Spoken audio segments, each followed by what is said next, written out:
The ANC has expelled its former President Jacob Zuma. He now has 21 days to appeal the decision. The development has been revealed in the leaked draft documents which the SABC has. The records show that the ANC's National Disciplinary Committee found Zuma guilty of prejudicing the integrity of the organization after collaborating with the Umkhonto party. The judgment follows a virtual disciplinary hearing on Tuesday last week.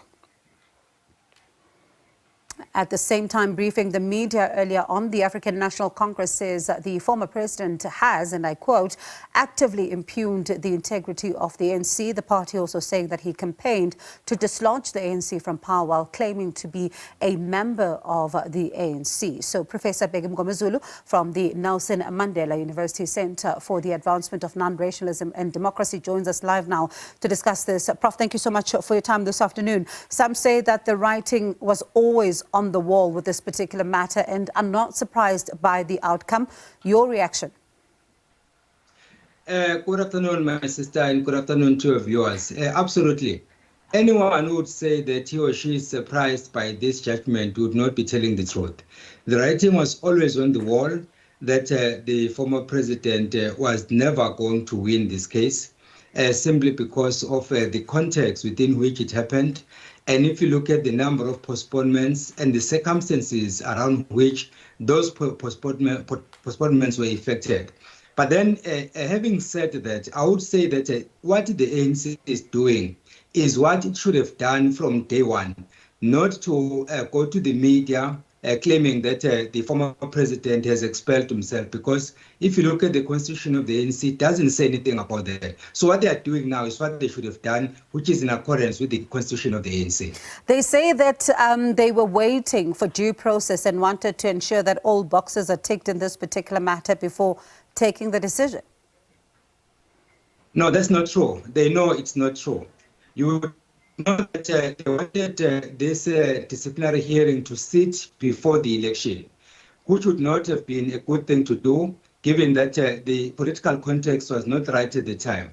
In fact, their own official reason was that they didn't want to hold this hearing simply because of security reasons. There's the formal reason they gave, which in itself, of course, was not correct. But then we will take what they say, but it was not correct. Then secondly, they said that this was going to be a virtual meeting or a virtual disciplinary hearing, and then the former president wanted it to be publicized. Then, of course, in accordance with their procedures, they said they are not going to do that. So that's neither here nor there. So, but what they were saying was not correct. So in light of that, then, he has 21 days. Should he appeal?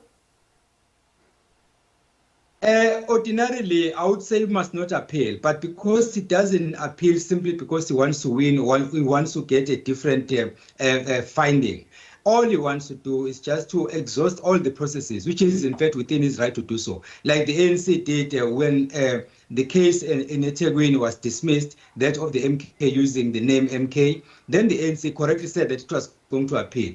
I was one of the people who said that what the ANC was doing was in fact in accordance with the law. If you are not happy about a judgment, you have a right to take the matter forward until you have exhausted all the processes. So if he wants to do that, can do that, but then it doesn't necessarily mean that that will change the decision. I don't see that changing at all.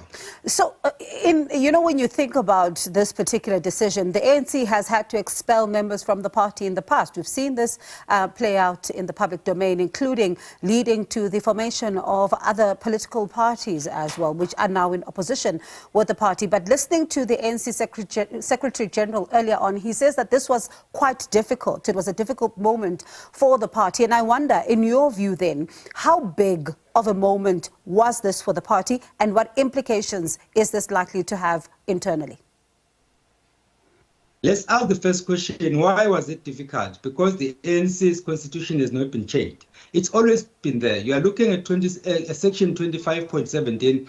It's clear. It states outright as to what steps need to be followed. So I don't understand where the difficulty came from, because if indeed you are taking the law saying that everyone is equal before the law, then it means that whether you are dealing with the former President Zuma or you are dealing with the Bheki Mngomezulu, it shouldn't be an issue. The issue is you have an ANC constitution. Just apply the constitution as you are supposed to.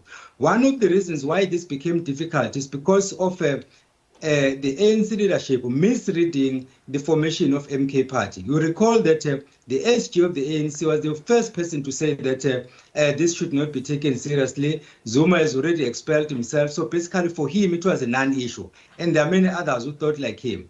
I was one of the people who said that if you dismiss Zuma outright, to do that at your own peril. And then people said I was doing that because I was supporting the former president. That, whether that is true or not is a non-issue. The issue is they made a mistake by undermining him and then, of course, disregarding his announcement on the 16th of December. Only later did they realize that they were dealing with a different situation. That is where the panic mode kicked in. And that is why even this disciplinary hearing had to be postponed several times, not because of the reasons they provided. That's why at the beginning I said the reasons they provided were not correct. And in fact, the decision they took to say that he has expelled himself was also not correct. What the ANC is doing now is the correct thing, to follow due processes up to the end in line with the constitution of the ANC, more especially section 25, all the subsections under 17. So, Prof, should we settle it then? Were you supporting the former president? Should I? Should we settle it then? Because you say other people were saying that you were supporting the former president. So should we settle it for them? Were you supporting him? No, I mean, I've always supported the law and I've always supported the constitution of the country and the constitution of the ANC. I don't care who is affected at any given time. That is why when there were issues against the current president, I said, forget about the president. Look at what has happened and interpret the law the way it should be interpreted. Because the problem we are having is that our law is now having eyes, and that is not correct. We have to look at the situation, interpret the constitution, and then implement the law. Forget about the individual. If there is inconsistency, if I have done something wrong, don't look the other side and then look straight to the constitution when somebody else is affected, because that tarnishes the image of the organization and the image of the country and the image of the institution you represent. So Prof, consistency is the key issue here. Pardon me, let's, of course, in fact, as we wrap up very briefly, is this the moment, given the fact that there are no certainties in politics, would you say this is the moment where we see an official parting of ways between Zuma and the ANC?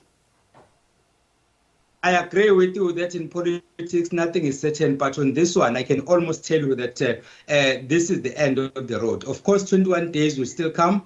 The former president may appeal if he wants to, but as I said at the beginning, I don't see the ANC changing its decision on this one. There were 5 members, if I'm not mistaken, of the 7 of the disciplinary committee, and all of them unanimously agreed that he must be fired. Then the highest ranking structure in the ANC is the NEC. Then it is going to take the decision, and then the decision should be final. So basically, I don't see it happening, as much as I agree with you that in politics, nothing is certain.